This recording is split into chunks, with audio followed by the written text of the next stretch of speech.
In the center of the grand hall stood a young man named Ethan. He was dressed in simple clothes that did not match the shining beauty of the place around him. The walls of the hall were made of crystal and gold, glowing under the soft lights that filled the room. Tall pillars rose high, each carved with designs that seemed alive, and the sound of soft music floated through the air. At the end of the hall sat the human queen upon her throne, a crown upon her head that glittered like a star. Her gaze was calm, but it carried weight and strength. The doors of the hall opened, and two princesses entered together. Their steps were graceful, their gowns glowing with golden threads that caught the light with every movement. The elder sister Leela walked with her chin held high, her golden hair falling in waves across her shoulders. Her younger sister Clara followed close beside her. Clara's hair was silver and long, and her gentle eyes seemed filled with quiet courage. Their presence brought silence to the hall as every person turned to watch them. They stopped before Ethan, and it was Leela who spoke first. Her voice was clear, and it echoed against the crystal walls. She said, "Human, you must marry me and my sister, or face the human king." The words carried a power that shook Ethan to his very core. The guards standing at the sides of the hall shifted slightly, their armor shining as their eyes fixed on him. The crowd that had gathered held their breath, waiting for his answer. Ethan could not believe what he had just heard. He had come to this place as a traveler, only seeking a new life. Yet now he stood in front of royalty with a demand that seemed impossible. His heart pounded in his chest, and his hands grew cold. He looked at Lila and Clara, and though their words were heavy, their faces showed more than command. There was also kindness, a quiet plea hidden beneath the strength of their voices. The queen leaned forward from her throne, her expression unreadable. Her eyes, however, seemed to study Ethan deeply. She did not speak, but her silence alone reminded him that the choice was his, and that the fate of many could rest upon what he decided. Ethan lowered his head for a moment, feeling the weight of the hall pressing down on him. He was only one man, yet it seemed all eyes in the world were fixed on him now. Lila stepped closer, her golden gown flowing like liquid light across the floor. She looked directly into Ethan's eyes, and in her gaze he saw both duty and determination.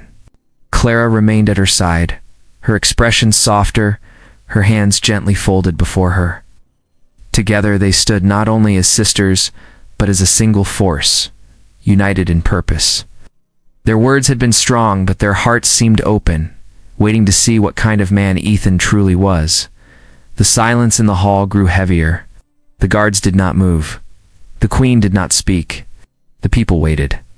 Ethan felt his mouth dry, and still he could not bring himself to answer. He thought of the human king, the one whose wrath they had warned him of. To refuse might bring war, to agree might bind him to a future he had never imagined. Yet he also thought of the way the sisters stood together, strong yet vulnerable, as though they too carried burdens they could not share with anyone else. Finally, Ethan lifted his eyes again, said nothing, for his voice would not yet come. But the look in his gaze told the sisters that he was listening, that he was not a man to turn away without thought. Clara's lips curved in the faintest smile, a small spark of hope in the middle of the silence. Lila, though still serious, seemed to ease as if she trusted him enough to wait. The queen leaned back again, her crown catching the light, and the moment stretched on like the beginning of a story that would change all of their lives. Ethan's heart beat fast, and he wondered how a simple traveler could be placed in such a trial. He knew one thing only, that this was no accident. Fate had led him here, and the first step of his path had now begun. The sun rose over the kingdom, casting golden light across the towers and walls. Ethan awoke in the chamber given to him, a room filled with silk curtains and polished stone floors. He had not slept well, for the voices of the hall the night before echoed in his mind. The words of the elder Princess Lila repeated again and again, and the quiet gaze of Clara lingered in his memory. He sat by the window, looking out at the city below, where people moved with joy and calm, unaware of the choice that weighed heavily on him. Servants brought him food, but he barely touched it. He was not hungry. His heart and thoughts were restless. He wondered why the queen had chosen him, a man with no great family, no land, and no power. Why was he a simple traveler, placed at the center of such a decision? He walked to the mirror in the chamber and studied his own face. He saw nothing that made him special. Yet fate had pulled him here and he could not turn back. Later in the morning, he was invited to the royal gardens. The sisters waited for him there. The gardens stretched wide with flowers of many colors, fountains that sang with falling water, and paths lined with marble. Birds flew in the trees, their songs soft in the air. Ethan walked slowly, his heart beating fast as he approached Lila and Clara.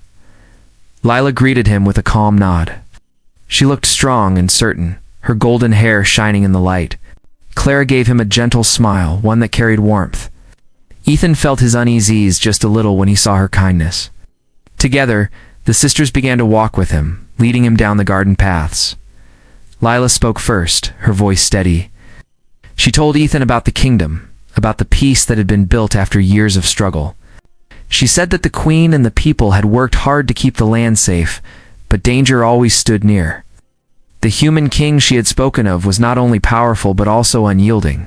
Refusal of their request would not be forgiven. His wrath could destroy what peace they had left. Ethan listened quietly, his eyes moving between her face and the flowers that lined the path. Clara then began to speak. Her tone was soft, but her words were filled with truth. She told him of the people, of the families who looked to the crown for hope. She said that marriage to her and Leela was not just about duty, but about showing the people unity, strength, and trust. She shared stories of children who dreamed of a safe future, of farmers who worked hard to bring food to the tables, of mothers and fathers who prayed for peace. Ethan's heart stirred as he listened. He felt the weight of their trust pressing on him, yet also the warmth of their belief. They walked further into the gardens, reaching a fountain that glowed under the morning sun. Lila stopped and turned to Ethan. Her eyes met his, and she asked him if he truly understood the meaning of their words. Clara stood close by, her hands folded together, her gaze steady, but filled with quiet hope. Ethan did not answer right away. He looked at the water, at the ripples that spread outward, and he thought of how one choice could touch countless lives. The silence between them was not heavy, but thoughtful. Ethan felt that the sisters were not pressing him, but guiding him to see the truth, could sense that they were not only princesses of duty, but women who cared deeply for their people and for the future. He began to feel that this choice was no longer a chain but a chance to rise above what he had thought of himself. When the walk ended, Ethan returned to his chamber, his mind filled with the words of the sisters. He stood once more by the window, watching the people of the city. He saw their laughter, their work, their peace, and he knew what was at stake. He did not yet have an answer, but his heart began to lean toward courage. He understood now that this was not about him alone. It was about all who lived within the kingdom. It was about love, duty, and the bond that could protect them all. And so, his decision slowly began to take shape, though the moment to speak it had not yet come. The days passed slowly for Ethan, and each day seemed heavier than the last. The queen did not call for him again, but the sisters often sent word asking him to walk with them or share a meal in the gardens. Ethan accepted, for he knew that he could not hide from them, nor could he hide from the choice waiting before him. With every meeting, his heart grew more troubled, yet also more open. One afternoon, the air was cool and the skies above were clear. Ethan walked with Lila along the marble paths of the garden. She spoke of duty and of the crown. Her words were firm yet not harsh. She told him of the wars that had once threatened the land and of the sacrifices made by the queen and the people to bring peace. Her golden hair shone like sunlight as she spoke, and her voice carried the strength of one born to lead. Ethan listened, his steps slow, his thoughts deep. He could see that Lila was not asking for marriage for herself alone, but for all who depended on her. The next evening, he walked with Clara by the quiet streams at the edge of the palace grounds. Clara was gentle, her words softer, and she spoke less of duty and more of hope. She told him of children who played in the streets without fear, of families who dreamed of a safe tomorrow, and of the love she wished to give her people. She looked at Ethan with eyes full of warmth, as if she saw in him more than a simple traveler.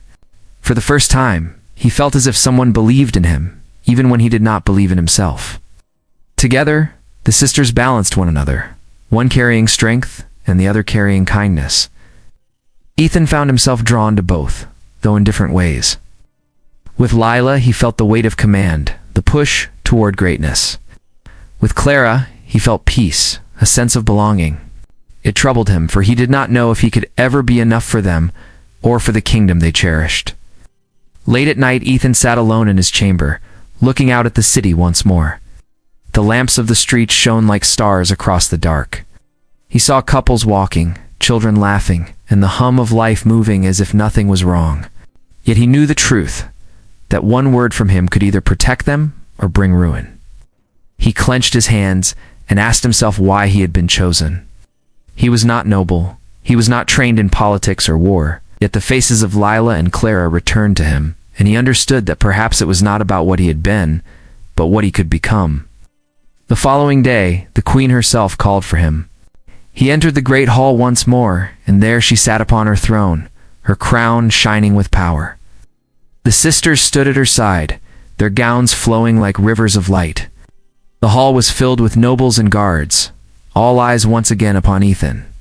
The queen did not speak for some time. She only studied him, her eyes sharp yet calm. When she finally spoke, her words were few, but they carried the weight of mountains. She told him that peace rested on the strength of choices, and that no one was too small to change the fate of many. Ethan bowed his head, his thoughts heavy. He knew she spoke the truth. He felt the pressure of the moment pressing down upon him. The silence of the hall was like thunder in his ears. He lifted his eyes to Leela and Clara, who stood waiting, their faces steady, their hearts clear. He could see that they trusted him even when he still questioned himself. When he left the hall, his steps were slow, but his heart felt a little stronger. He knew the day of decision was drawing near, and he could not run from it.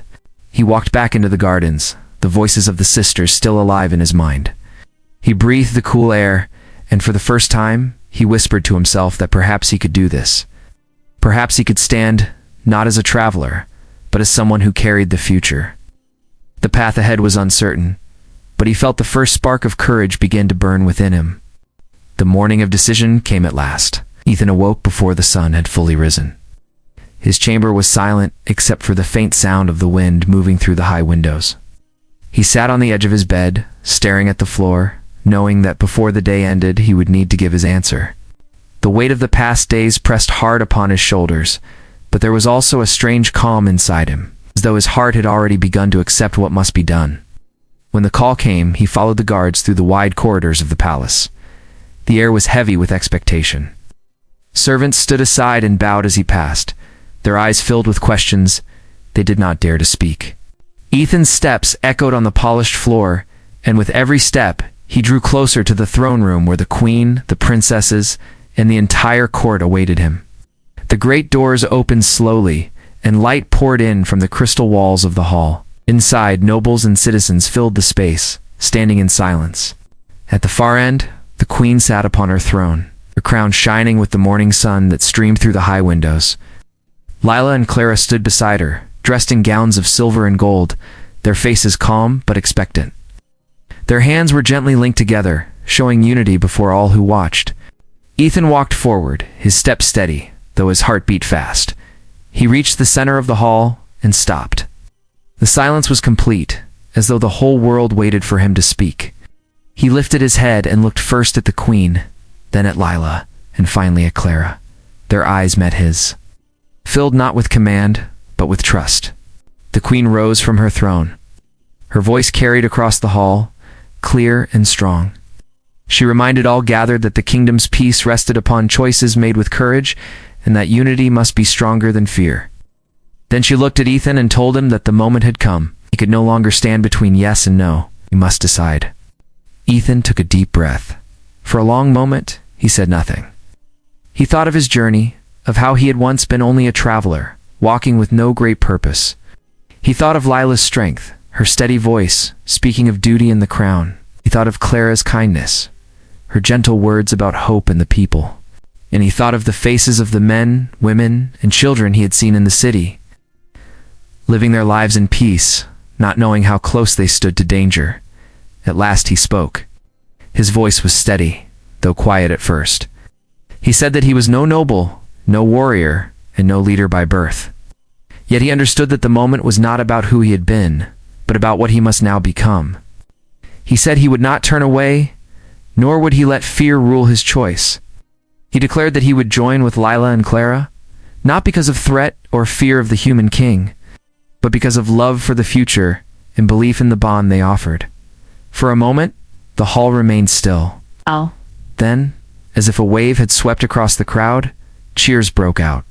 The sound filled the hall, rising high above the crystal walls. Nobles lifted their voices, guards struck the floor with their spears, and the people cried out in joy. Lila and Clara both stepped forward, their faces glowing with relief and pride. Lila placed her hand upon Ethan's arm, her eyes shining with respect. Clara gave him a smile filled with warmth and hope, her heart open for all to see. The queen lifted her hands, and the hall fell quiet once more. She declared that unity had been chosen, that the kingdom would walk a path of peace. She spoke of Ethan not as a traveler, but as one who now stood as part of the royal bond, trusted to guide the future with courage and kindness. Her words sealed his choice before all, and the people bowed in honor. Ethan felt the weight in his chest lift, replaced by a new strength he had never known. He knew that his life had changed forever, but he no longer feared what lay ahead. With Lila's strength and Clara's kindness at his side, he felt ready to face whatever trials would come. The hall that day was filled with light, and in that light, a new chapter of the kingdom began. The days that followed Ethan's decision were unlike anything he had ever known. The palace came alive with joy and hope, and the city celebrated for many nights. Lanterns lit the streets, music filled the air, and families gathered to speak of the promise of a brighter future. Everywhere he went, people bowed to him, not as a traveler, but as one chosen to stand beside the princesses. Though he still felt unworthy at times, he began to accept the trust placed upon him. Lila remained strong at his side, guiding him with her wisdom. She showed him the responsibilities of the crown, the duties that came with power, and the choices that shaped kingdoms. She walked with him through the halls of government, teaching him how to listen to the voices of the nobles and the council. She reminded him that strength was not only in the sword, but also in words spoken with truth. Ethan listened carefully, knowing that her knowledge was a gift he must learn to carry. Clara balanced him in another way. She took him beyond the palace walls into the streets where children laughed and farmers sold their goods. She showed him the simple lives of the people who trusted the crown to protect them. She taught him that kindness was as powerful as command, and that a gentle hand could heal wounds that force could not. With Clara, Ethan felt warmth, and he began to see the true meaning of unity. As the days turned into weeks, Ethan grew more certain of his place. No longer did he see himself as only a traveler.